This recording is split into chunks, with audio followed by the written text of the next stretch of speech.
Tengo el honor y el placer de recibir hoy a la profesora Carmen Bohórquez, historiadora, filósofa y escritora venezolana, presidenta del Instituto de Estudios Francisco de Miranda y coordinadora de Red de los Intelectuales y Artistas en Defensa de la Humanidad. Señora Carmen, muy buenas, bienvenida a Túnez, bienvenida al programa y gracias por aceptar la invitación.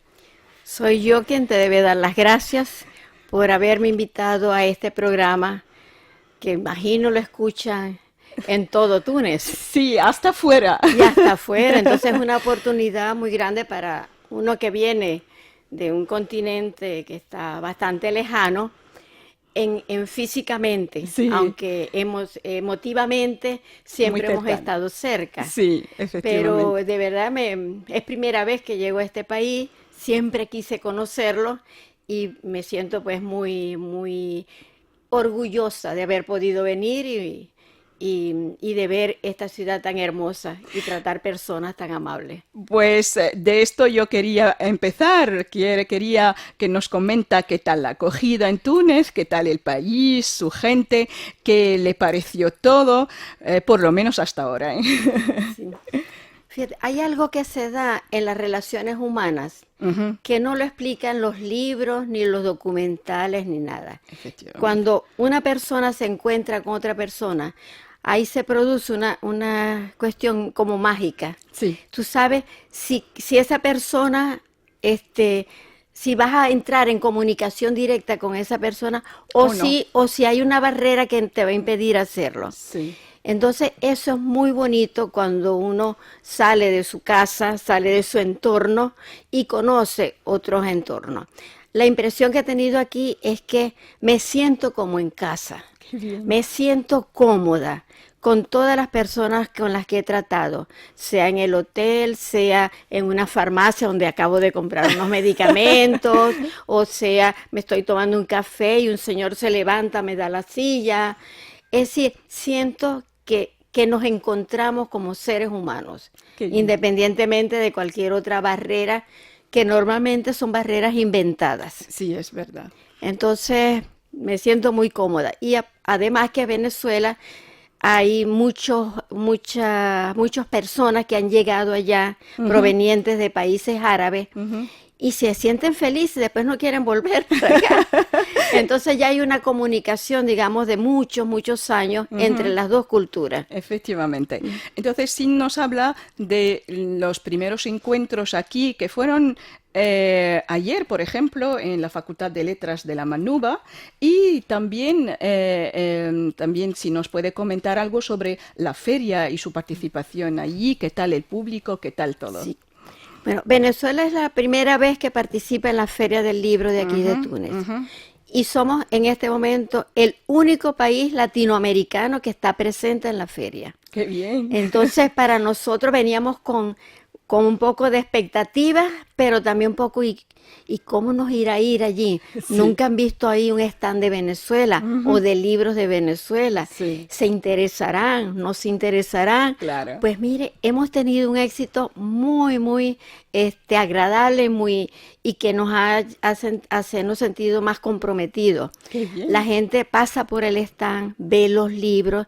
La presencia, por ejemplo, tenemos libros sobre el comandante Chávez. Sí. Comandante Chávez, bueno, impresionó a casi todos los pueblos del mundo. Entonces, cuando ven que hay cosas sobre Chávez, nos preguntan de Venezuela, se acercan, y siempre se están dando allí como explicando los libros que tenemos. Entonces, en la feria nos ha ido bastante bien, y queremos seguir volviendo en las próximas ferias internacionales. ¡Qué bien! Y en la Universidad de Manuma fue muy buena ese contacto con la universidad, porque allá nos relacionamos con estudiantes Sí. que ya dominan el idioma español. Entonces todo se hizo en castellano o en español, como se quiera llamar el idioma, y hubo preguntas muy interesantes de los cuales ellos tenían como dudas, y creo que se las aclaramos muy bien. El cuerpo de profesores es excelente. de allí. La historia misma de ese centro de estudios es también muy loable. Ujú. Y entonces ya creo que a partir de aquí se va a hacer una comunicación permanente entre este departamento de estudios sobre la Hispánicos. culturas hispánicas Ujú. y Venezuela. Sí, Quedamos en que en octubre ellos van a tener una actividad especial y ya nos sí. anunciaron que nos van a volver a invitar para ese encuentro. Qué bien, qué bien. Son los 50 aniversarios del departamento. 50 aniversario, exactamente. Efectivamente. ¿Nos puede hablar un poco de su intervención en la Manuba? Bueno, allí se planteó un problema importante que tenía que ver con la manera como nosotros habíamos enfrentado el proceso de colonización española y cuáles fueron los primeros pasos que se dieron para romper esa dominación Sí. y crear las repúblicas. Ujú. Entonces, y además se habló de otra cosa muy importante, que tanto el mundo árabe como el mundo americano ha estado regido por la cultura europea Mm. y ahora por la cultura anglosajona. Sí. Entonces, en las escuelas de filosofía, en las escuelas de letras, se enseñaba, era lo que se producía tanto en Europa como en Estados Unidos. Sí. Entonces, ¿cómo nosotros comenzamos a tratar de buscar esa verdad filosófica o esa verdad literaria, no en lo que venía de Europa, sino en nuestro propio acontecer histórico? Claro, lo auténtico. Entonces, y yo, por ejemplo, tengo un trabajo ya de varios años sobre un personaje que aún es poco conocido, que se llama Francisco de Miranda. Ujú. Fue el personaje que se planteó la pregunta clave de todo proceso de dominación. ¿Por qué me tengo que pensar como este señor que se dice mi amo? Ujú. Yo no me siento nacido en España, decía él. Yo no soy como ellos. Yo nací en esta América. Entonces, ¿por qué América tiene que seguir bajo el dominio español? Y es entonces el primero que se plantea la ruptura con el gobierno colonial español. Y bueno, y allí entonces ya surgen otras preguntas Claro. y se dio un debate muy interesante ayer en allí. Muy bien. Usted ha escogido hablar un poco de un tema muy importante y sigue cada vez más de actualidad, que es la descolonización de la historia.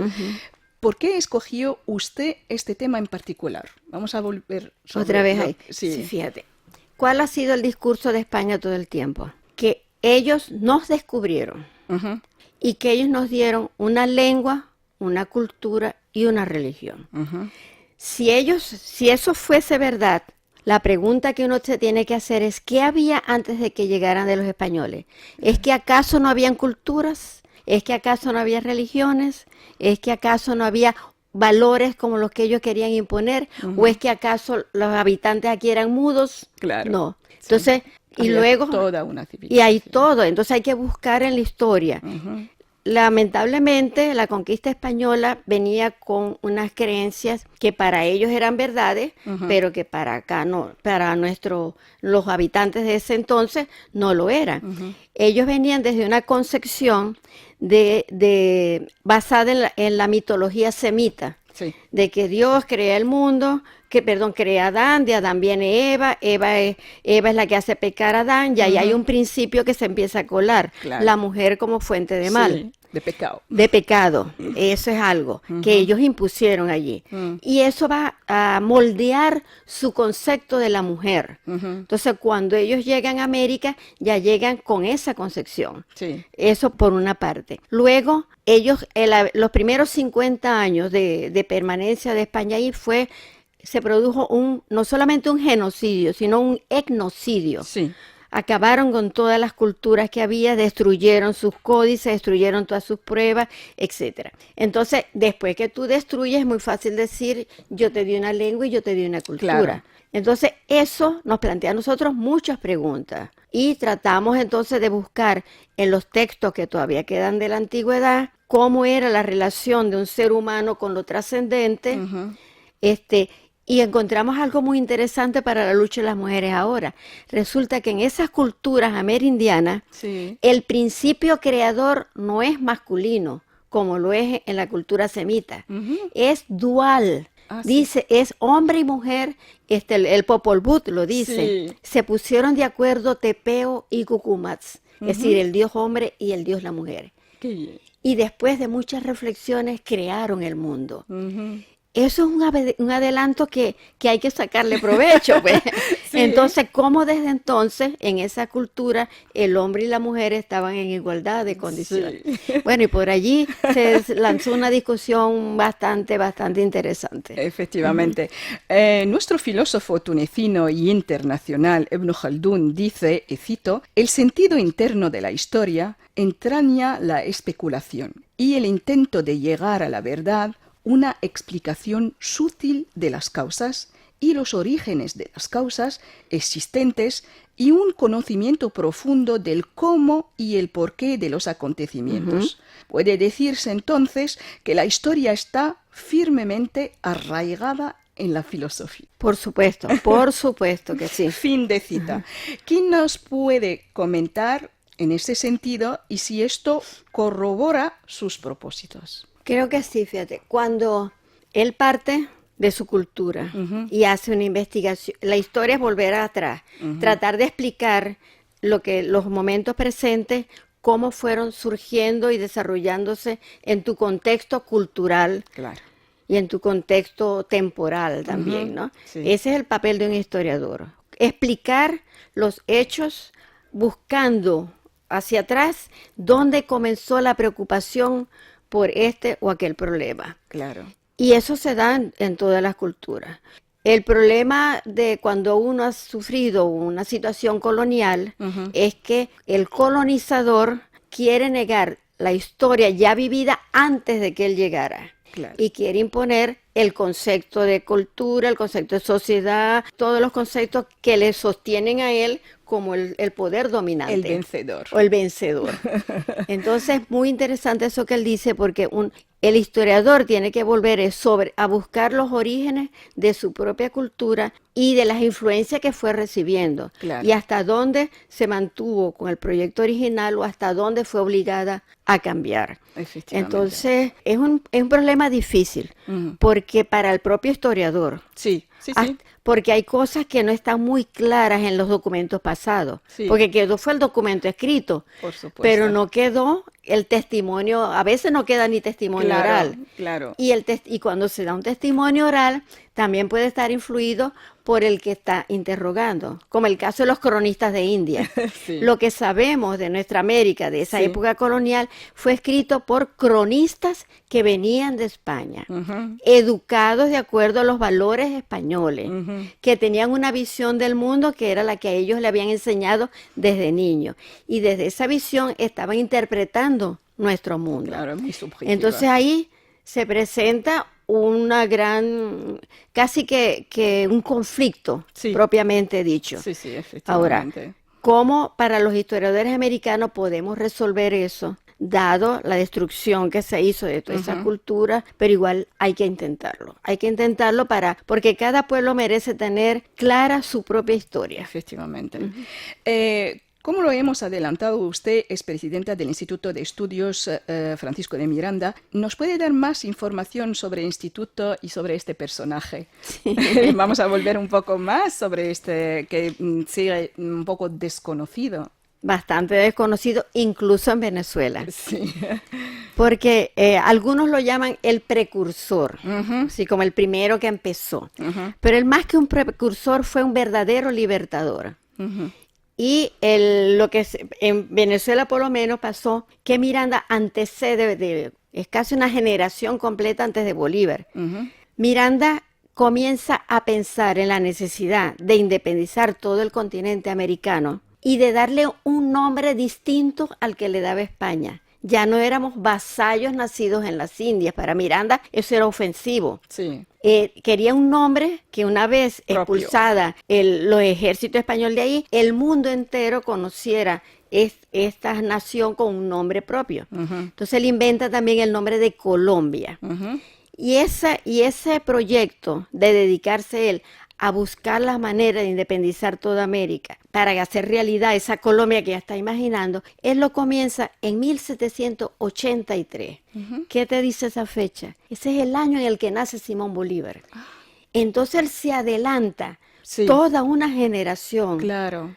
A Simón Bolívar, pero como Bolívar luego es el que realiza la independencia, el que libera 5 naciones y el que tiene es digamos el que se lo va con el triunfo, el que lo ha concretizado, el que lo ha concretado, etcétera. Entonces la mayor parte de los historiadores allá estudian es solo a Simón Bolívar y Miranda marginado. Lo único que le atribuyen a Miranda es la bandera nacional.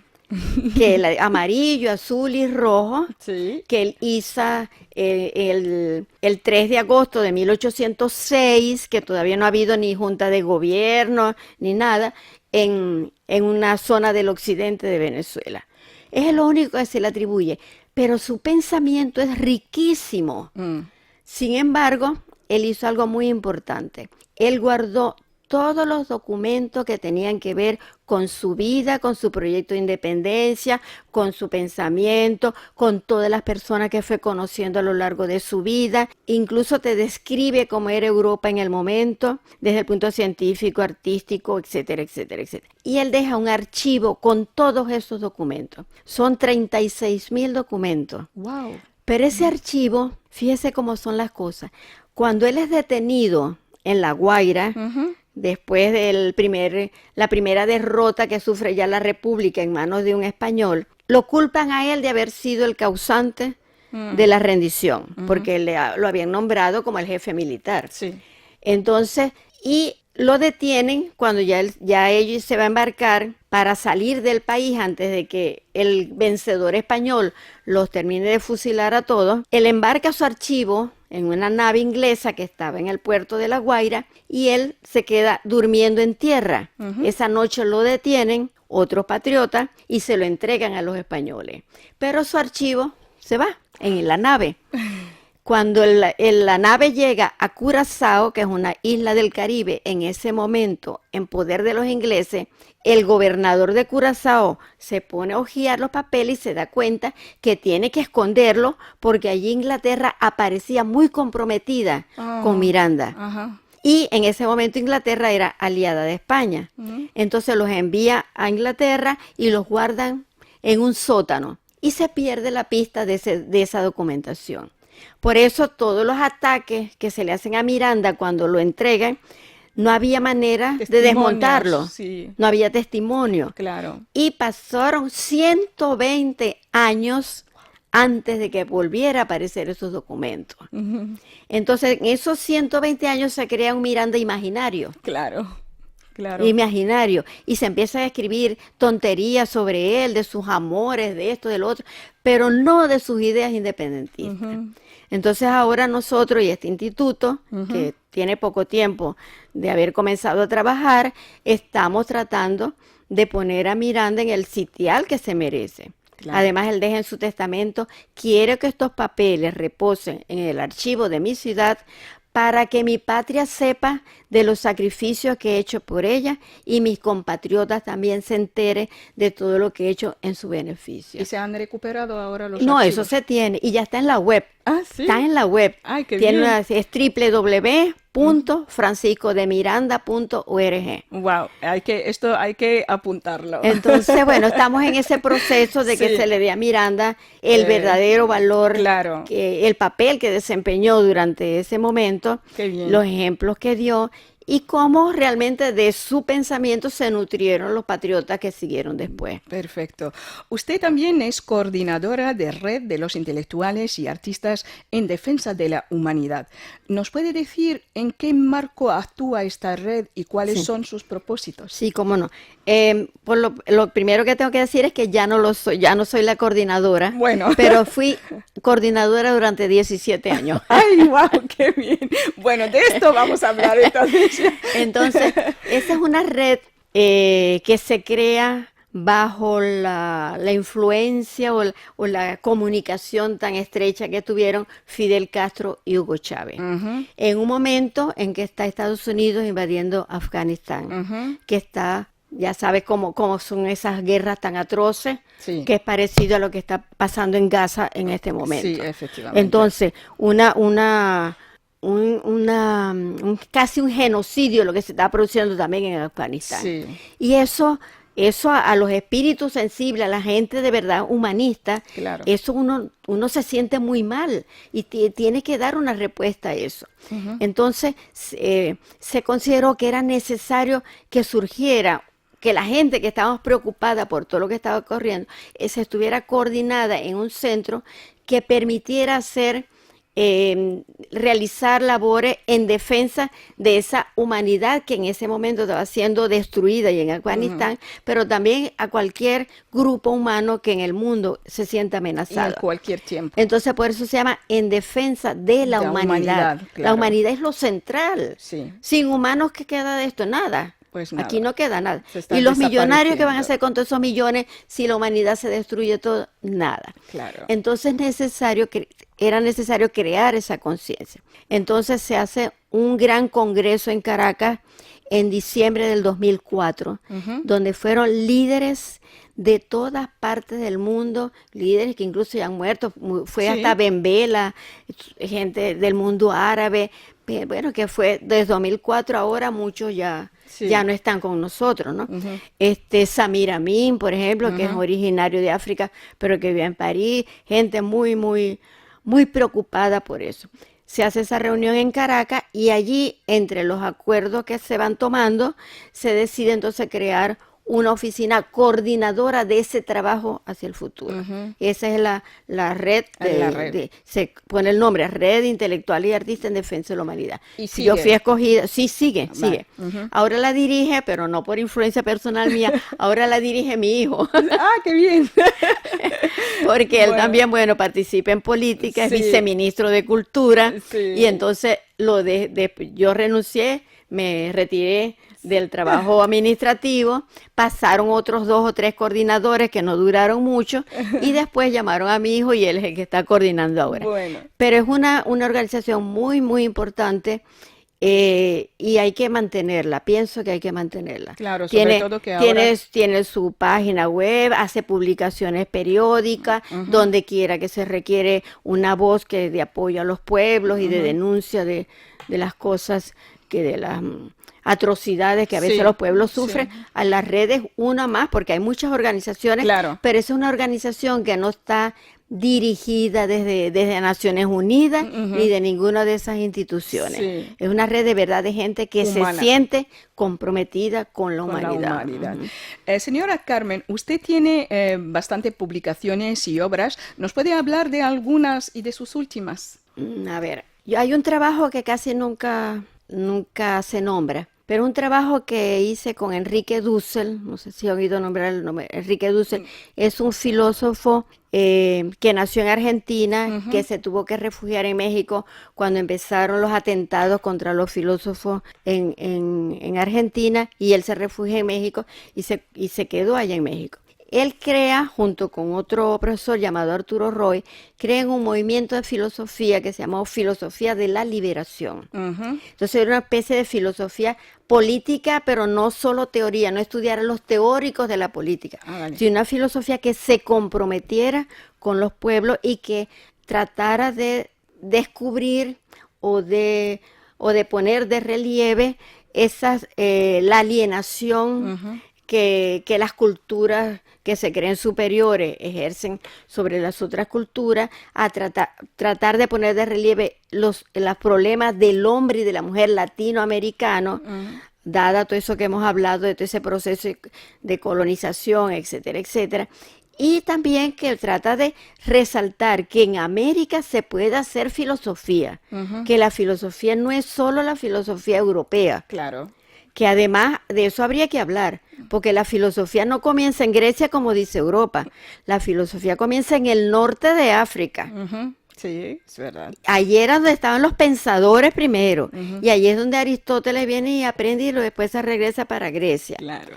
Entonces, pero los europeos dicen que la filosofía europea que comenzó en Grecia y que ellos son los que tienen la verdad. Entonces, Dussel inicia un movimiento de reafirmación del ser latinoamericano y desarrolla esta filosofía. Entonces, con él y otro profesor llamado Eduardo Mendieta, hicimos una recopilación de toda la historia del pensamiento latinoamericano y del Caribe desde la intromisión de los españoles hasta el momento presente. Eso lo publicó Siglo XXI, es un tomo de unas 1000 páginas, pero se recoge todo el pensamiento que ha circulado por allí, por América Latina. Aparte de eso, bueno, mis últimas dos preocupaciones han sido primero Francisco de Miranda, la biografía que yo hice, que fue también la del tema de mi tesis doctoral en París, y ese libro ha tenido ya como 8 o 10 reediciones. Wow. Está publicado en francés, en español, en ruso, en italiano, etcétera, porque presenta el Miranda de verdad, vamos a decirlo así. Sí, es un descubrimiento. Entonces ha tenido mucho éxito. Sí, qué bien. Y ahora tengo un libro que es un tema un tanto polémico, pero que hay que enfrentarlo de alguna manera, que se llama La mujer indígena y la colonización de la erótica en América Latina. Porque la colonización nos cambió hasta la manera de relacionarnos hombre y mujer en esa época, pues, e impone los valores de la cultura española, que era una cultura muy restringida por la mitología esta semita, etc. Bueno, entonces son los temas en los que yo me manejo, aparte de otras cosas que he escrito por allí. Qué bien saberlo. Enhorabuena, su éxito, hasta si llega un poco con retraso. Volviendo al encuentro que tuvo lugar en la Facultad de Letras de la Manuba, ¿qué pueden aportar estos encuentros para los estudiantes, sobre todo al encontrar personas nativas y de otro mundo que no es España, y para los catedráticos en general que visitan, encuentran otra gente y todo esto? Sí, de verdad, se diría que salta a la vista, pues que eso tiene que tener alguna importancia.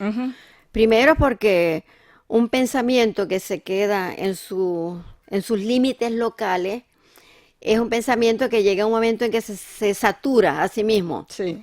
Entonces, todas las personas de cualquier lugar del mundo que vivamos necesitamos una interacción con otros grupos humanos, con otros grupos de intelectuales, con otros grupos de estudiantes, etcétera, para comparar las respectivas experiencias.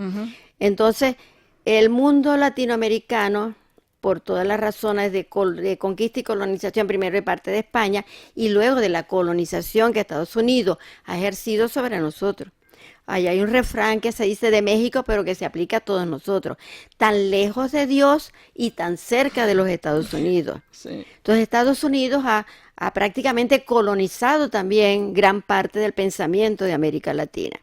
Pero cuando los latinoamericanos rompemos ese cerco y vamos a otros lugares, como venir aquí, por ejemplo, tener intercambio con los profesores de aquí, con los alumnos de aquí, estamos aprendiendo de otras realidades y queremos también nosotros contribuir con nuestra visión de allá a esto. Eso es lo que, en eso pienso yo que por ahí es por donde está el futuro de la humanidad, si es que la humanidad logra romper este momento de peligro que está viviendo, porque solo en el entendimiento entre los pueblos es que se puede crear el sentido de comunidad humana, de saber que somos iguales, que tenemos las mismas necesidades, los mismos sueños y que juntos podemos lograrlo con mayor facilidad que separados. Pero para eso hay que romper una serie de mitos que se han creado efectivamente. Y mientras más se hagan esas reuniones va a ser mucho más importante. Lo que está viviendo el mundo ahora, y lo hemos comentado, guerras, revoluciones, crueldad, miseria y todas las consecuencias, hace del papel del historiador aún más complicado. Dentro de la era de globalización, de tecnología avanzada, de inteligencia artificial, donde podemos cambiar todo. ¿Qué nos puede comentar usted sobre este tema? Tú acabas de decir una frase, la inteligencia artificial nos está cambiando todo. Sí. Y está tratando de producir un ser humano que va a dejar de ser pensante, porque para eso está porque quieren sacar el pensamiento de la mente de la humana para ponerlo en una máquina. Y que sea esa máquina la que diga cómo debemos vivir, qué debemos pensar, qué debemos hacer, qué debemos comer, y quiénes van a vivir y quiénes se deben morir. Claro. Estamos en un momento muy, muy grave en el desarrollo de la historia humana. Es peor que ponerse a explicar cómo eran las guerras púnicas o las guerras tal o la guerra cual. Porque eso está atacando a la humanidad en su conjunto, entera. Sí. Entonces, creo que vivimos, te digo, un momento muy, muy peligroso, muy peligroso. En eso tienen también mucha responsabilidad los medios de comunicación. Medios de comunicación que además ya nos representan la opinión de sectores de un país, de otro país, porque todos responden a un mismo dueño casi. Entonces ese dueño está de acuerdo con lo que dirige la inteligencia artificial. Estamos de verdad, yo creo que ahorita todos tenemos ese reto delante y no encontramos muchas salidas de cómo evitar que se dé ese hecatombe que se está planificando. Ha surgido ahora una vía que pudiera ser que nos ayude, que es esa unión ahora de los chinos, de China, de Rusia, ¿verdad? La India creo que también está, que están buscando salvar un modelo y buscar una salida civilizatoria que no caiga en esa trampa de la inteligencia artificial. Sí. Pero creo que es un reto muy grande. Eso ameritaría que eso lo empecemos a discutir en todas partes. Sí, no solamente filósofos, historiadores, todo. Aquí en la radio, en la televisión, ¿qué podemos hacer? ¿Cómo podemos contrarrestar eso? Sí. No puede ser que un ser humano que tiene más de 5.000 años habitando este territorio pueda ser borrado por una inteligencia artificial, una máquina a la que le meten unos determinados datos y que esa máquina va a sustituir todos los logros culturales, lo que se ha avanzado, tanto en medicina, como en salud, como en arte, en música. Sí. Es decir, las cosas bellas de la vida, destruyéndolas solo por el valor del dinero. ¿Y qué van a hacer ellos con ese dinero? Pues ni nada. Entonces, eso creo que estamos viviendo el momento más crucial que ha vivido la humanidad. Y ameritaría mucha reflexión y mucha discusión y muchos acuerdos. Claro. Porque en la medida que podamos formar un bloque que se oponga a eso, en esa medida habrá posibilidades de salvarnos. Sí, es verdad. Este mes en curso conlleva una fecha clave y simbólica que es el Día del Libro, Internacional del Libro.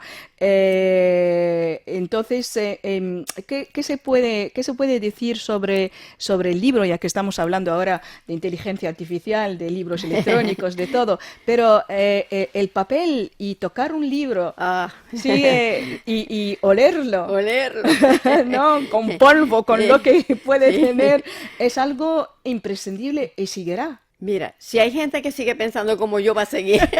Yo igual. Bueno, ya llevamos 2. Ya por lo menos somos 2. Hay más, creo. Pero hay más, sí, hay muchos más. Sí. Mira, el libro antes de la invención de la imprenta, que por cierto no la inventa Gutenberg, la imprenta la inventan los chinos. Sí. Entonces después, bueno, ese invento Marco Polo viaja allá y trae información de lo que está, y después Gutenberg hace eso y tal.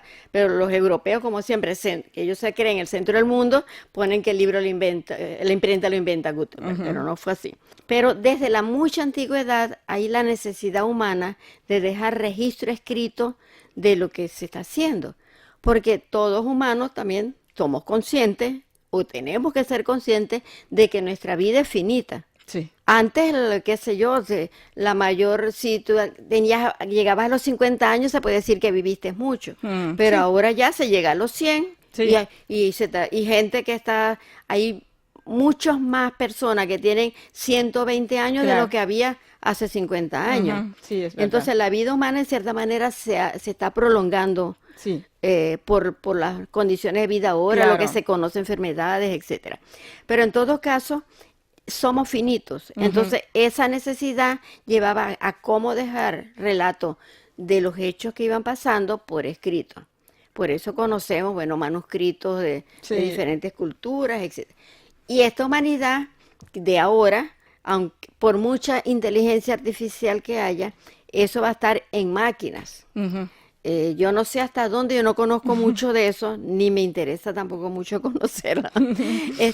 Pero hasta dónde se puede garantizar que una máquina que tenga en su cerebro la historia de la humanidad puede mantener esa historia de la humanidad por siempre. Claro. Las máquinas también se destruyen. Sí, normal. Entonces, puede ser que guarden eso en cosas de inteligencia artificial, Sí, en documentos almacenamientos digitales, sí. todo eso estaría bien. Pero yo pienso que el libro no lo va a sustituir nadie. No lo va a sustituir nadie. Y eso es verdad. Y no tiene el mismo atractivo, Sí. no lo tiene, una máquina. Claro. Voy a apretar un botón y me sale una voz ahí hasta que ni es humana diciéndome algo, o me salen unas letras que voy a leer. Pero no es lo mismo que un libro. Yo pienso que el libro va a persistir y deberíamos seguir celebrando ese día del libro y seguir imprimiendo libros. Claro. Y seguir imprimiendo libros. Además, no todas las personas tenemos la facilidad de interactuar con máquinas. Sí, eso es verdad. Los jóvenes manejan todo eso, pero ya los que tenemos cierta edad no lo hacemos, y a mí no me interesa tampoco convertirme en una especialista de máquinas de esas. Pero yo creo que hasta a los jóvenes hay que educarlos con los libros. Con los libros, exactamente. Sí, con los libros Sí. que se tocan, que se ven, Sí. que se... que- Yo le digo así cuando consigo jóvenes que me plantean eso, yo, mira, un libro tú te lo puedes llevar a la playa. Sí. Y ahí puede no haber ninguna conexión eléctrica en todo eso, pero vas a poder leer. Claro. Te lo puedes llevar al Himalaya Sí. y va a pasar lo mismo.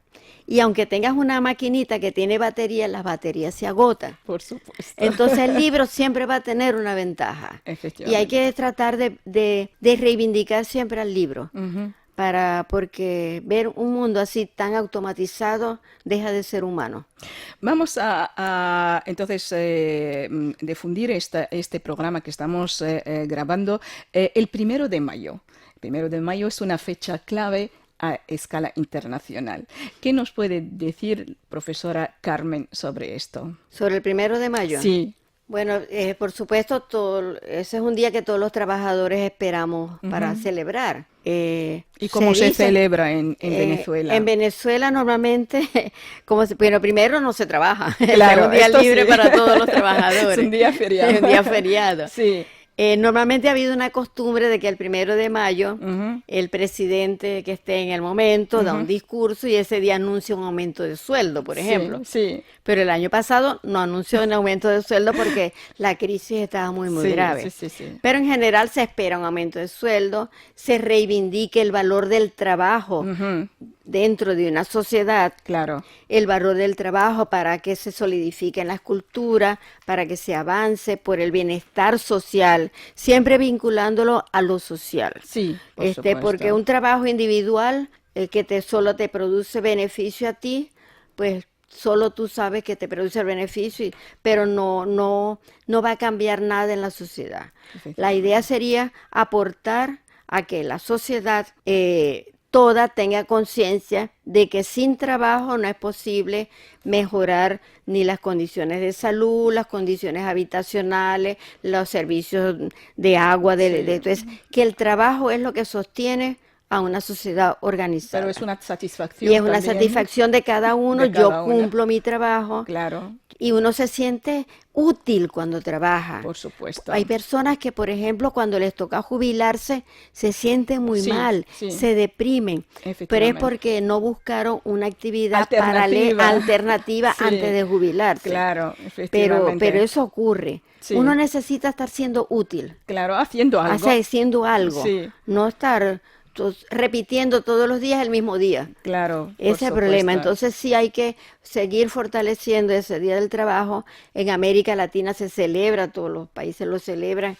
con bastante orgullo y bastante esperanza con el aumento de sueldo. Cómo no, mucha esperanza. Y eso independientemente de que se diga que empezó en Chicago, que los trabajadores que fueron sacrificados ese día, Hay otros que dicen que no, que antes de ello ya se había producido en otros lados. El asunto es que los trabajadores a veces son muy maltratados. Eso es verdad. Muy Sí. maltratados Sí.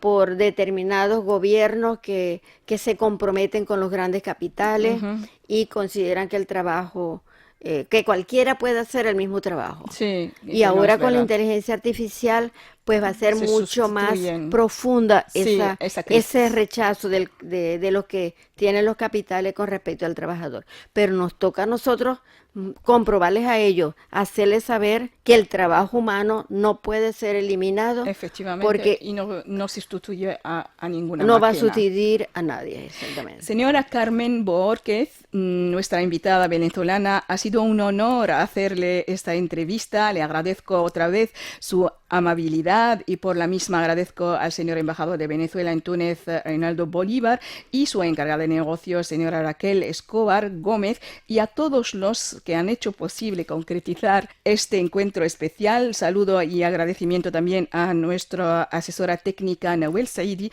Le dejo la última palabra, señora Carmen. Bueno, yo pienso que aquí el honor ha sido mío. Muchísimas De verdad. gracias. Vamos a decir hasta la próxima. Hasta la Queremos próxima, verles sí. otra vez. Sí, En cómo estas no. Ojalá tierras. que pueda volver en octubre. Sí, cómo Sí, no, sí. cómo no. Un Pero placer. el honor de verdad ha sido mío. Muchísimas gracias por el tiempo que me han dedicado. A usted.